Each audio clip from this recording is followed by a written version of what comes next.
Welcome everybody to our auspicious evening. It is Saturday, November 7th, 2020 at 7 o'clock. And we have something to celebrate tonight, the end of Shabbat and a new presidency coming in. Congratulations, Joe Biden and Kamala Harris. So thank you all for being a part of this evening when we say goodbye to Shabbat. And with that, I am going to start. The Havdalah service marks the end of Shabbat and helps us to transfer all of our positive energy and good vibes into the week ahead. Havdalah has the power to bring you back, and whether you've had hundreds of Jewish experiences or none until this one, this service will transport you to a place of belonging, of introspection, of self-acceptance. As Shabbat is ushered in with candlelight and blessings over the wine, so too is its departure, accompanied by candlelight, wine, and prayer. During Havdalah, we also inhale fragrant spices, symbolizing our hope that the coming week will be sweet and pleasant for all. This is one of the earliest ceremonies in Jewish tradition. It is said to have been started over 2,500 years ago by the people of the Great Assembly. Havdalah is intended for each participant to use all 5 of your senses, to taste the wine, to smell the spices, to see the flame of the candle, and to feel its heat, and to hear the blessings and the songs. With that, I'm going to show a video, so give me a couple seconds here.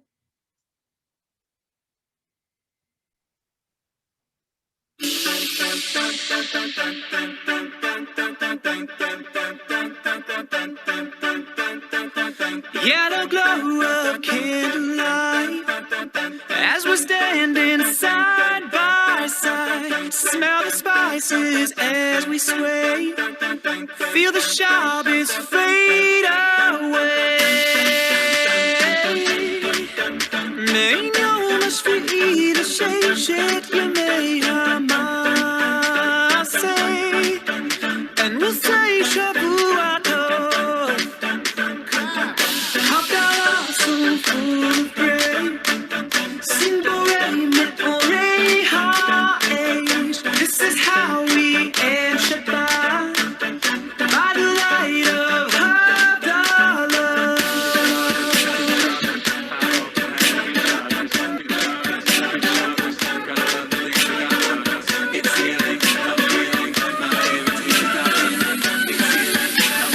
Shabbos gives me such a good feeling.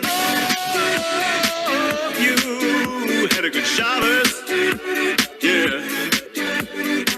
You had a Shabbos that is better than you ever had before. No, you had a good Shabbos, yeah. Oh,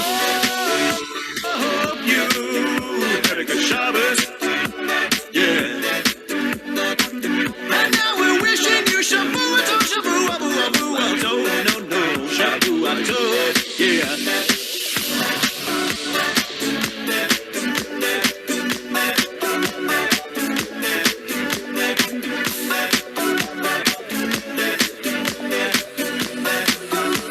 It's time for saying good Shabbos.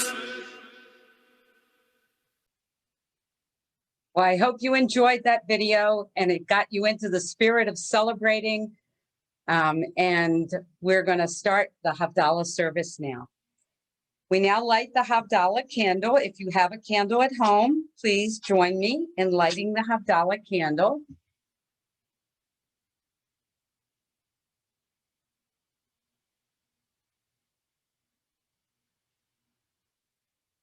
As we recite the prayers of Havdalah.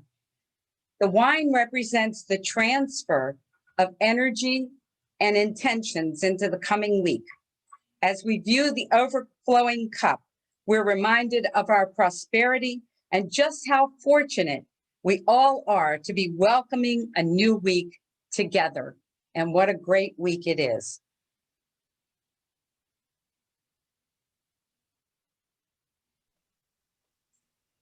We raise the cup of wine As we recite the blessing over the wine, but we do not drink the wine at this time. Baruch atah Adonai Eloheinu melech haolam borei peri hagafen.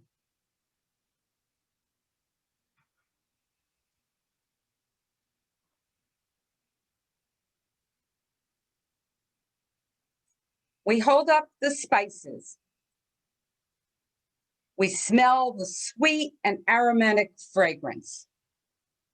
Jewish tradition dictates that we acquire an extra soul on Shabbat, one that makes us more in sync with the world around us. As this extra soul departs us at the end of Shabbat each week, we use these sweet-smelling spices to revive us in light of this departure. After we've all smelled the spices, we recite the blessing. Baruch atah Adonai Eloheinu melech haolam borei minei v'samim. Next, we extend our hands towards the lit, braided Havdalah candle. We feel the heat and we see the flame reflected into our hands. This candle, unlike the simpler ones we use for Shabbat on Friday evenings, features an intricately twisted braid and several wicks.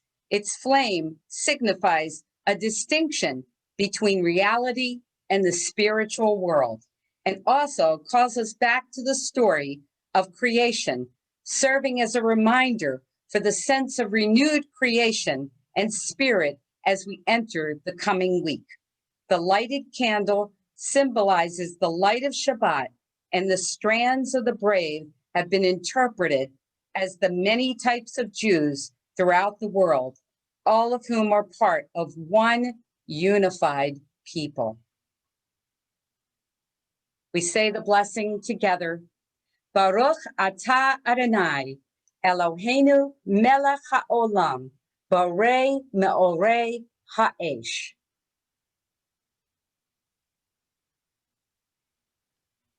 Now that we've recited the blessings over the wine, over the spices, and over the candle, it is time to signify the important separation between Shabbat and the week ahead as we recite the special Havdalah blessing.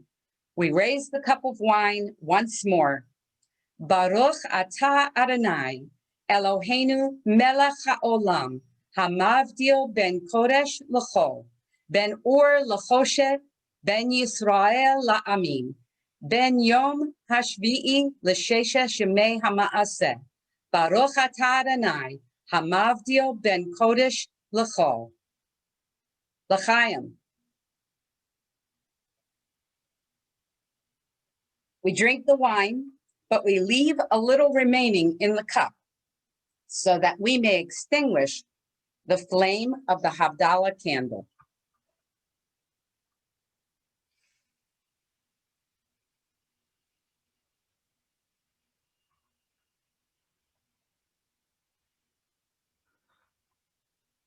Shavua Tov, a good week to one and all. Now we sing a beautiful song called Eliyahu Hanavi, reminding us of the anticipation of the prophet Elijah. Eliyahu Hanavi, Eliyahu Hatishbi, Eliyahu, Eliyahu, Eliyahu Hagiladi, Bimhera biyamenu yavo eleinu, Imashiach ben David, Imashiach bat Sarah, Eliyahu Hanavi, Eliyahu Hatishbi, Eliyahu, Eliyahu, Eliyahu Hagiladi.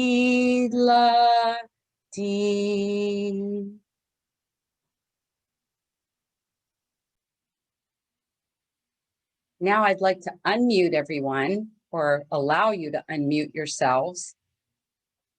And I'm going to put you on the gallery view and welcome everybody. As we conclude this beautiful Havdalah service, I'd like each of us to unmute yourselves and wish each other a Shavua Tov, a good week, a prosperous week, a fortunate week, and blessing on America. Wow. Shavua Tov, one and all. Shavua Tov. Shavua Tov. Thank you for being together with us. Unmute yourselves, guys. We're unmuted. We did. Shavua Tov, everyone. Shavua Tov. Shavua Tov. Shavua Shavua Tov. Tov, everyone. Shavua Tov. Thank you all for being with us. Shavua Sharon, Tov. can I Yes, share Rabbi? a few words? Can Yeah, I sure. share a few words? I just got to find you. Okay. Yes, please do. Okay, am I unmuted? You are unmuted and you are on. Oh, cool. Okay, so on Havdalah, as Sharon mentioned, and you did a great job with that service. That was really wonderful. We have 5 senses, but we also have kind of like a spiritual sense also to each one. So with the sense of sight, we want to open our eyes to the beauty around us, to the beauty of nature, to the beauty of our friends and family. With the sense of hearing, we want to listen to a voice within us and also to the voices around us, and to really hear what people are saying. Especially as we're so divided in this nation, we need to listen to each other and listen in a different way, through a spiritual way, so we can hear what they're saying and try to give them the benefit of the doubt and understand that we're all, most people, trying to do the right thing. Then we also have a sense of taste. We should be able to taste the sweetness of life around us.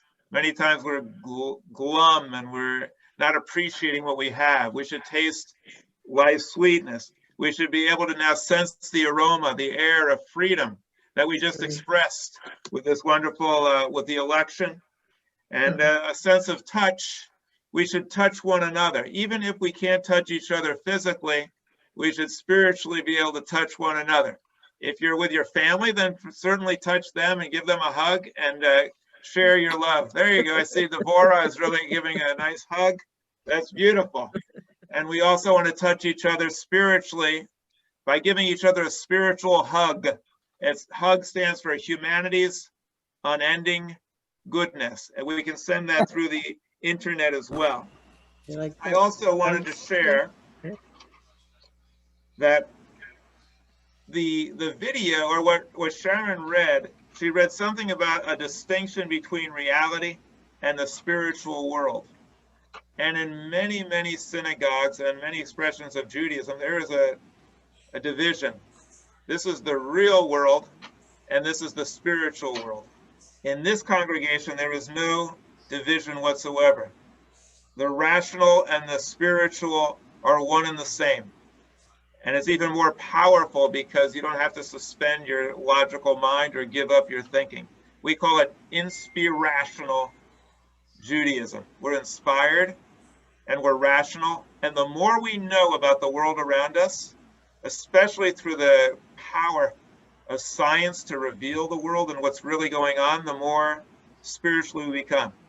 If we look up at the stars and we realize the vast number of stars and that each one is a miracle, converting matter into energy and sharing it on earth, then we realize how miraculous it is. Now, we also talk about the Messiah. On this day, we try to invoke thoughts of the Messiah. And I've mentioned this before. If we believe that the Messiah is going to be sent by God, and until then we can kind of just do what we want and say, well, you know, we don't have to really try to make this world better because that'll happen when the Messiah comes, but now we're living in other times. That's not correct. We need to act as if the Messiah could be here right now, and we want to create the Messianic age now. And the way we do this is not waiting for God to send the Messiah, but to realize the Messiah is inside each one of us. How can I prove it? Because Messiah starts with M-E, that's me. And the last word of Messiah is Yah, meaning God. And when we, in the middle of it is the letters S-I-C. So we say C or yes to the God within us, then we become little messiahs. And if we all do that together, the world becomes a better place. Now, we're also here on Havdalah to do something very important in Judaism. Many religions do not believe in right and wrong. It's all good. Whatever happens, it's supposed to happen. It's karma. And if you just roll with the punches and don't try to challenge things, that's okay. Judaism rejects that notion. That's what Havdalah is all about. There's a separation between right and wrong, light and darkness. Now, I've had extensive contact and communications with people of all different stripes in Judaism. And I will tell you this. There are many people among the Orthodox who reject this very Jewish concept. They have a concept, Gam ze l'tova, which means it's all good. Even this is for the good. And whatever you tell them, whatever happens, it's all good. Even something horrible, it's good because it's part of God's plan. Rational Jews reject that. It's not all good. There's right and there's wrong. And we need to recognize that there's just and unjust. That's what Judaism's all about. And if there's no distinction, then you have no moral sense. We can't think that everything happens because of some divine plan and whatever it is okay. So we distinguish. Havdalah distinguishes day and night, light and darkness, right and wrong. In government, we see a lot of wrong, and hopefully sometimes we see right. If there's something wrong in government, we need to challenge it and protest. That's what we do. We now have a new administration. For some of us, there's a clear distinction between the old and the new, between right and wrong. But for all of us must recognize that the way America works is to unite and to be one. And the way Judaism works is to be one. So even though we might think somebody's wrong or we're right, when it comes to people, we don't reject people. We embrace everybody and we engage in dialogue. And if somebody has a different view, that's fine. We don't get angry, we don't get mad, we don't dislike them, we exchange views. That's what it's going to take now. So Havdalah recognizes there's a distinction between right and wrong, but not between people. People are all one. And I hope that many of us will be celebrating. I hope we're all going to celebrate the fact that we have freedom in America. We have an administration that says they're going to bring us health care and freedom against gun control and protection of the environment. And we now have a Jewish person who is the first second husband, a Jewish person in the White House. This is an amazing thing. And we should celebrate that. It kind of gets lost in the shuffle because, we have the first Black woman who's the vice president. That's a good thing. But we have to celebrate. We got a Jewish person in the first family. And I hope that we're all going to join together and make this future a beautiful future by Jewish unity, which will then become unity for all people. I explained to Sharon that I would like to end this early so that we can see the speech. So we'll end at 5 of. I guess if people want, they can stay on. And I'm going to share one more thing with you. I am coming up with a song about the election, and it's a highly, highly partisan song. So I decided, in the interest of unity, I am not going to share that song. I was thinking of doing it, but I'm not going to share the song. But I'll just tell you that if you want to hear it, it will be available on the internet, and we'll probably link up to it with L'Dor Va-Dor, and I'll probably have it by tomorrow. But I just want to celebrate with you Havdalah, celebrate the beauty of what Sharon said, transferring the joy of Shabbat into the coming week. How good. It's good.